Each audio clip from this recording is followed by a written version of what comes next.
Welcome lazy gamers, welcome back to a Civ 6 leader guide. Kupe the Navigator is so called as he starts the game in the middle of the ocean. Sometimes close to coast, but both the starting warrior and settler are in the middle of the water. How they got there in the first place? No idea, but that's where our turn 1. This guide will navigate the nuances and gotchas of playing Kupe, his strengths and weaknesses, which are not many, and will attempt to describe what you need to consider when playing Kupe the Navigator. Let's look at the Maori and Kupe abilities first and see what strategies we want to look out for. Kupe starts in the water, yeah, we got that. Gets a free builder and a population with the first city, the capital city. The palace gets extra housing and an amenity, 2 science and culture each turn until you settle. Now this is interesting. It generally takes you 10 odd turns after you settle to build a monument, and science will come from population growth. So it's okay to wander the seas for a bit before you find a spot to settle, but don't wander too long. The opportunity cost will work against you if you don't settle soon enough. Here is what I usually do. Wander for about 10 turns till you find a spot you want to settle. If you don't like the land you see, stretch that another 6 to 8 turns. Any spot that has 5 to 7 workable tiles of sea and land resources, woods, rainforests are fine. Still don't like the land? Yeah, hit the restart. Or you can grind it out. Your choice. Your odds of settling near another player go up the more you move further away from your starting tile. You get sailing and shipbuilding turn 1 for free, and you have unrestricted passage across ocean tiles. Your only challenge in the early game will be barbarian boats, and I have an entire section later to cover it. Embarked units have +2 movement that helps a lot moving around the map. Also, woods and rainforest will give you an extra production as long as you don't improve the tile. An additional production on these tiles at mercantilism and conservation. So for civics, beelining towards mercantilism and conservation is definitely the play. Remember that at conservation, your builders can plant woods, so that's got to factor into your appeal strategy if you plan to build national parks. Culture win push or not, whether you need the high appeal or not, planting woods for the kick-ass production yields is fantastic. We will cover a few more specifics and caveats later in the video, but let's continue on with the Maori and Kupe traits here. Fishing boats give extra food and will culture bomb adjacent tiles. So cities, especially your capital, and if it has adjacent sea resources, and as long as one of them is in your borders, you will have 3 tiles improved with your free builder in no time. That unlocks craftsmanship quite early and will give you strong early growth. Normally your city will grow to the tile the game thinks is best, and sometimes the sea tiles may get ranked lower if you have some strong tiles on land. Think rainforest bananas and cocoa. If you settled adjacent to a sea resource and culture bomb the turn you settle, you will be able to work that sea resource immediately and keep growing. But who am I kidding? We will always work that 3 food 3 production banana, won't we? So everything sounds great and overpowered so far, but there is something you will be forced to work around. Kupe cannot harvest resources. It will quite likely cause district placement headaches, and every so often that +6 holy site or campus will be blocked by a rice tile. This grief is similar to how Iron and Horse reveals in the game and messes with your district placement. But here, you pretty much have it from turn 1. You will see your restrictions up front. Now there are mods that take care of this and will remove features for you, but if you don't use them, the only way you can clear resources is with Anansi if you play with the Heroes mode. If you unlock Anansi early, you might find your game options open up a bit. I'll cover all heroes separately later on. Quick side note, Kupe can't harvest resources, but is not blocked from chopping woods and rainforest and clearing marsh tiles. But as we will see in a few minutes, doing so may not be in your best interest. Kupe cannot earn grade writers. Yeah, that sounds wrong and frankly a bit insulting. but it is this way purely for game balance. Kupe is a culture monster and a strong culture win candidate, even if you don't try for it. So this nerf is understandable. But nothing stops you from trading for great works of writing from the AI if that's what you choose to do. The Toa is the unique swordsman replacement, and I think it's a situationally useful unit. I find myself building them if in a war game, and it's the only unit that can build the Pa, which is the unique Māori improvement.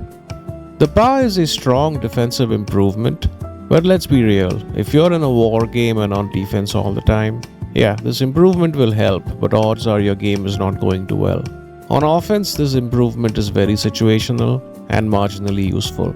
I often get at least one Toa who can place down a Pa, and I do that purely for the era score. Of course, you can get more if your game situation demands it. The Marae is the amphitheater replacement building. Earlier I said that don't chop woods, rainforests and marsh, right?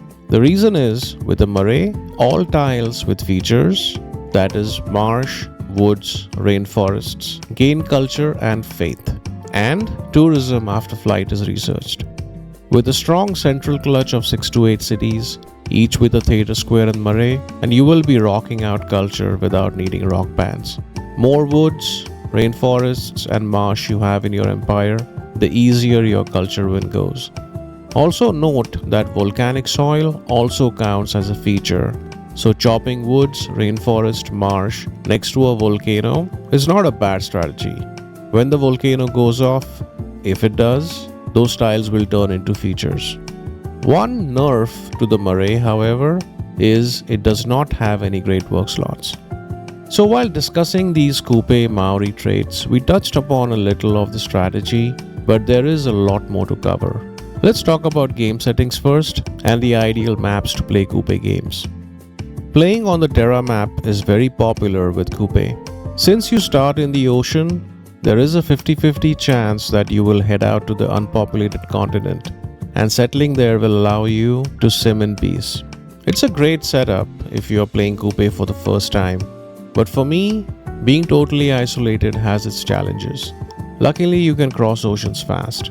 It's important that you meet all your neighbors as soon as possible, especially if you're going for a culture win. You need that tourism counter to start as soon as possible. Even if you are not pursuing a culture win, having early trade partners is useful to raise the gold. Besides Terra, I like the base continents map, small continents, or straight up archipelago. Even the 7 Seas map can be fun. Needless to say, choose maps that allow you a coastal game. On a personal note, try out small continents with low sea levels and stack a couple of extra civs in the game. It makes for a fun game.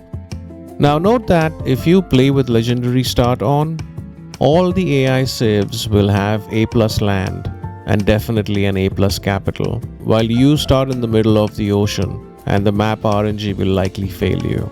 I keep it simple and set it to standard, but you can try legendary starts if you want that extra challenge.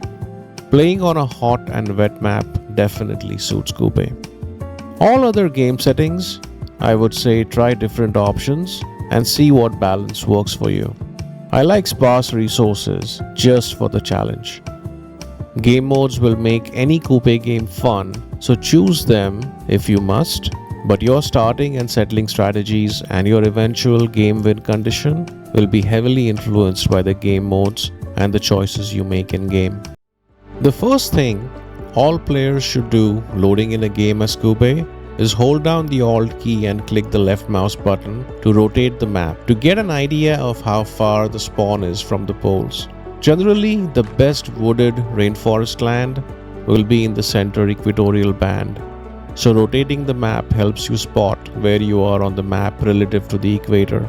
Getting a sense of where you are relative to good land is pretty crucial if you want to find the right spot for your capital.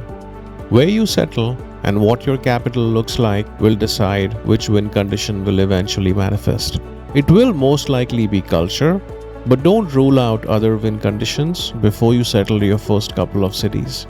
Capital placement should be near sea resources or woods or rainforest, ideally all of the above. So from experience, I can say that the capital will reach 7 population quite quickly, especially if there are 3 or more sea resources, maybe even 2. If you have woods or rainforest tiles in the capital, your production needs will be taken care of too. I'm not picky with my capital city center yield, but a 3 food or a plains hill tile is definitely preferable.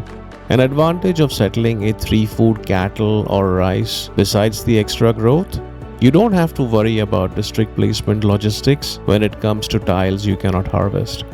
Sometimes you will see a desert settle with 5+ sea resources, turtles and stuff, and once the sea tiles are worked, you may not have enough production tiles, which will stall your growth. In situations like these, I might look for a better spot. In fact, the goddess of the sea Pantheon pretty much becomes your only way out of that situation, at least in the early game. Spots like these make for a great expand city, but I tend to not choose it for the capital. You might even see 1 or 2 tile islands with abundant sea resources. Again, great for expanse, but not so much for the capital, mainly because you can't plant too many districts and it will make for a relatively weak late game. Consider this Galapagos city spot. As strong as this wonder is, especially for Kupe, I would not settle my capital here. It's a great first expand, but notice the lack of tiles to build districts your capital would be expected to build. I would want space for a theatre square and hopefully the mausoleum of Halicarnassus in a Galapagos city. That's 2 tiles right there. Holy site, campus, diplomatic quarter, government plaza would be things I would like in my capital, so you get the idea. There will be limitations here.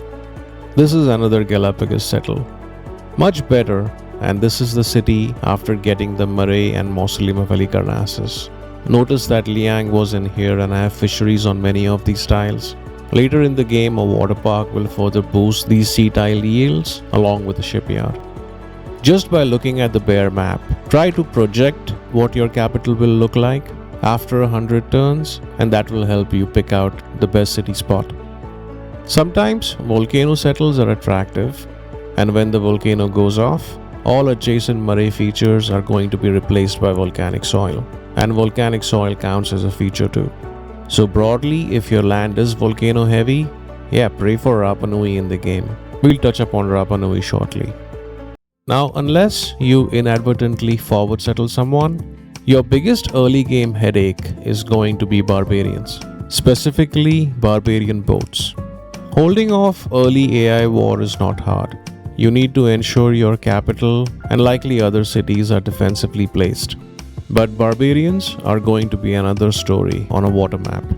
Playing with the barbarian clans mode makes it a little easy since you can buy boats and military, but you will inevitably need a plan to have many boats early, and the number of boats you own will probably depend on how much coast you have to defend. If you are forced to hard build boats, get foreign trade early and lean into the maritime industry policy card for double production on your boats. Barbarians can be and will be relentless, and they can single-handedly wreck your early game momentum. In this game example, if an opportunity presents itself, you can intentionally settle near someone and plan a war game. If you have boats and your rival has coastal cities, it's an easy, opportunistic and beneficial choice.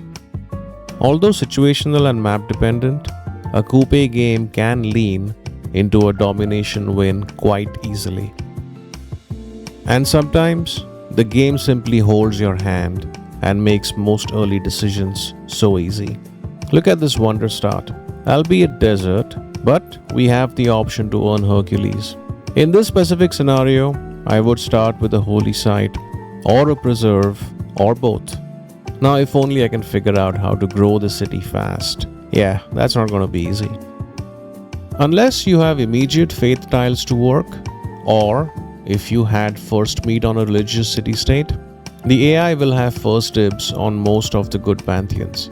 But if available, and if my land is suitable for it, I am partial to desert folklore or Dance of the Aurora.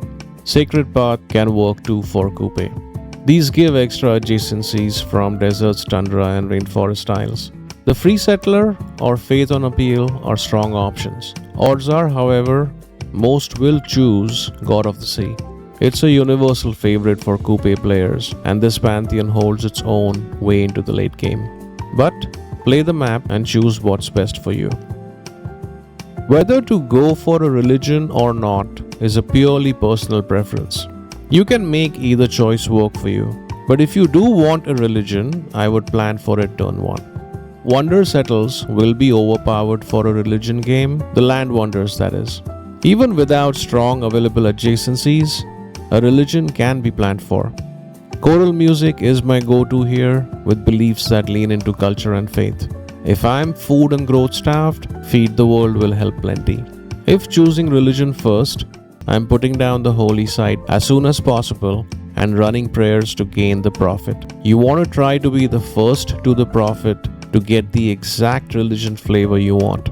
Work ethic is great if you have high adjacency on your holy sites and the AI does not prioritize it. So if planning for work ethic, you don't have to rush for the prophet. Besides these, don't sleep on reliquaries or Jesuit education either. The latter, especially if you have a high faith output.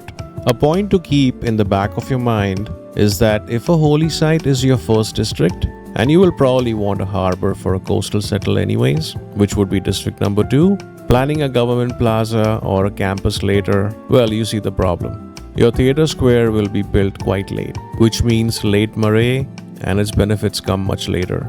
The key thing is, as long as you are growing at a fast clip, you will be fine. The districts will go down as soon as you need them. But if growth is challenged, and if you can foresee that, maybe that religion-first strategy was not great after all, and Feed the World belief might just be your only way out in that situation. This brings us to district strategy. For every city you settle, do a quick count of all the featureless land tiles. That number is the total number of land districts you can put down in your city without crushing a feature. Harbor and water park planning will be fine since reefs can't be removed anyways. From these land tiles that you see, plan out your districts as well as you can. High adjacencies are good, desirable, but trust me, you can make poor adjacency districts work. Don't let perfect be your enemy when good is good enough for a win. I have had culture wins with only holy sites, theater squares and harbors in all my cities in that order. Maybe harbor first in the later expanse with entertainment and water parks to augment these districts. You can lock into a fixed strategy like that and come out ahead. Besides these, you will need to have room for a government plaza and diplomatic quarter. Maybe a preserve or two, but no other district is important or necessary for a culture win. If your game is taking you towards a science win, along with the campus, the industrial zone will be necessary, at least in your primary cities. I almost never build an encampment or an aerodrome unless I need something for the era score or a city-state quest.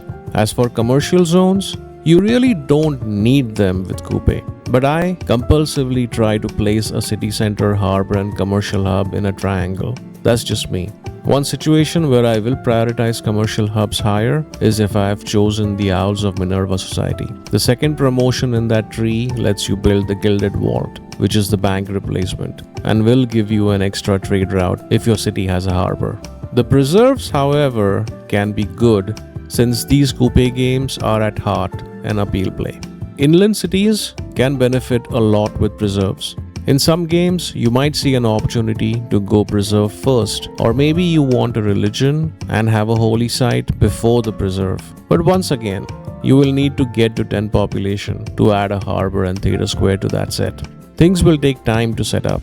A common strategy I employ with natural wonders is sometimes, especially mid-game or later, I will lean into preserves to improve wonder tile yields. And after that, see if I can place down some national parks.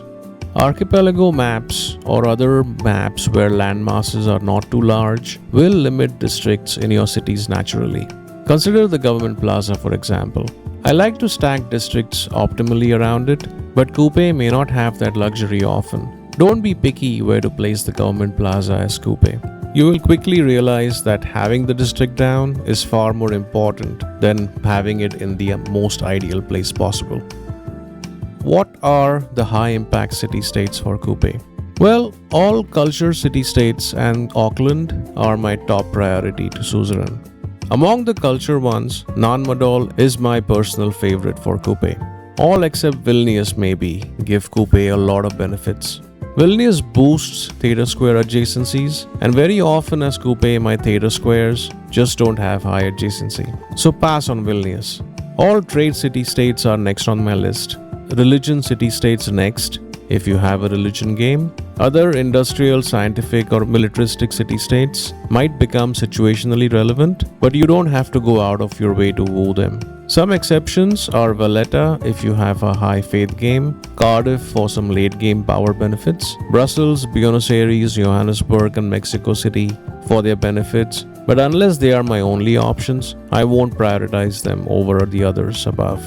Quick note about Rapa Nui, which ironically, if you are a suzerain of, presents an interesting challenge. Rapa Nui lets you build moai statues, but moais cannot be built adjacent to woods and rainforests. When stacked next to each other, the moai statues augment each other's culture and tourism yield. Well, you see the problem, right? For maximum use of moais, you don't want woods and rainforest in the cities. Now this is extremely situational, but if you have a city without woods and rainforests, put down the moais on these tiles, and once you have conservation, you can plant woods around the moai. If you have heavily volcanic land in your empire with Rapa Nui suzerainty, yeah, you can make bank. All coastal wonders are good, and for a culture win, be opportunistic and go for any and every that you can. The exact benefits may be situationally important to you, but in the early game, I am partial to the Mausoleum of Halicarnassus and the Colossus. The Oracle can be a strong get if you can land it. Same with the Apadana if you are open to buying great works from the AI. If you have lots of CS suzerainty, try for Kilva. If you have a religion, definitely try for Bristow. In the early game, however, your production will be a limiter to how many wonders you can actually get. But as the turns roll on, and especially post-conservation, after you get lots of planted forests, getting wonders will get easier if you have a spot for it and land which is wooded with rainforests to give you the production you need. All wonders will help towards a culture win eventually. If you're seeking a science, diplomatic or domination win, the wonders you seek may be different. But be opportunistic with most late game wonders if you're able to. Beelining to mercantilism and conservation is key. On science, beelining to flight is key. Your game will need high culture and science, and to that end, Pingala promoted up to grants is a no-brainer. Get there as soon as possible. Besides him, every other governor will be situational and you can get them as and when the need arises. Amani is great early on if you want to suzerain city-states, especially if you have met more than one early. Magnus promoted to provision is almost mandatory if you have a low growth capital. You don't want to be losing population each time you build a settler in a city that is struggling to grow. Liang is a strong get after you have Pingala with his promotions, especially in a coastal city. If planning for Mausoleum of Halicarnassus in that city, get the fisheries promotion soon. Reina and Moksha are good if the others are not viable for any reason. Victor, however, is completely unnecessary, unless this is a war game. Let's start with the one you should not pick as Kupe, Sanguine Pact. The vampire can be useful in the early game, but unless you are too close to an inland AI civ and are staring at an impending war, just stay away from this one. Plus, on a coastal heavy map with limited land tiles, you may not have room for castles. Just pass on this one. A little better is Hermetic Order. The ley lines adjacency can be great for districts, but if you pick Hermetic Order, your game is going to take a science lean. You will build campuses for the Hermetic promotion, giving you the Alchemical Society later. So unless you play this game with a science win in mind, picking Hermetic may not be your best choice, and often you will find ley lines limiting your already limited district options. Consider passing this unless you want to go hard for a science win as Kupe. This brings us to Owls and Void Singers, and both are good for Kupe and will help, but in slightly different ways. Void Singers straight up is for a culture win. You will have a reasonably strong faith game early, and later your cultists will earn you relics. If you have a religion, consider reliquaries for this strategy, but this is not unique to Kupe. Any leader can employ this. Since Māori Marae have no great work slots, the extra slot in the old god obelisk can make a huge difference towards a culture win, and they can hold relics too. Owls is more of a secular play and will lean into a lot of gold as the solution to most of your in-game problems. But you will be prioritizing commercial hubs here. Trade city-state stock is also higher if you pick owls. In the end, you want so much gold that buying great people with gold becomes your de facto strategy. Or buy everything from the AI with abandon. Starting with the early extra economic policy slot, then later the gilded vault and the extra spies, each of these things will help for whichever victory you push for. Which heroes are best for Kupe? First up, if you play with heroes mode, you are leaning into a higher faith game than usual. Now, faith is not important to earn any hero for the first time. Faith is a limiter to how many more times you can recruit that hero. And if you have recruited multiple heroes, you will need a lot of faith to maximize your options.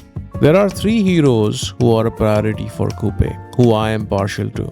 In order, Sinbad, Anansi, and Hercules. Any of these will boost your early game momentum. Sinbad helps with early gold and barbarians, Anansi will help leapfrog science and culture early, and Hercules will one-turn districts for you. For me, next would be Himiko and pretty much all the others after her. All heroes will aid a war game, but some like Beowulf, Hippolyta, the twins, Mulan, and the rest of the bunch pretty much. If you're in an outright war game or in a situational war, these fighting heroes help. Consider that Himiko pairs very well with Kupe if you have picked Owls of Minerva, if you're playing with the Societies mode. Maui is always tempting playing as Kupe, but is probably the weakest of the bunch. But Maui can be useful in a land-heavy start if you want to plaster resources all over your land. A situation where Maori can work, Kagawana lets you build baities, which give culture and tourism after flight. The thing with baities is that its yields go up with resources around it, and Maui can make that happen. But this is so situational that most of the alternate heroes will probably give you more in any game. Monopolies and corporations definitely makes a culture win easier to get. And this game mode pairs well with Owls of Minerva, because if you're building a lot of commercial hubs and earning a lot of great merchants, you will need those merchants, at least a few of them later in the game, to make your corporations. Personally, I leave this mode on depending on the leader I'm playing, but if I do leave this mode on in any game, I usually do play with sparse resources for the challenge it brings. But you should try different games and figure out what game modes and map settings you prefer. Find your sweet spot with the various options at your fingertips. That's it. I think this covers everything I wanted to cover as Kupe. Let me know in the comments what your unique Kupe experiences have been. If you are new to the game, I hope you find these notes helpful. Hit the like, subscribe to see more content like this. Thanks for watching and see you for the next one.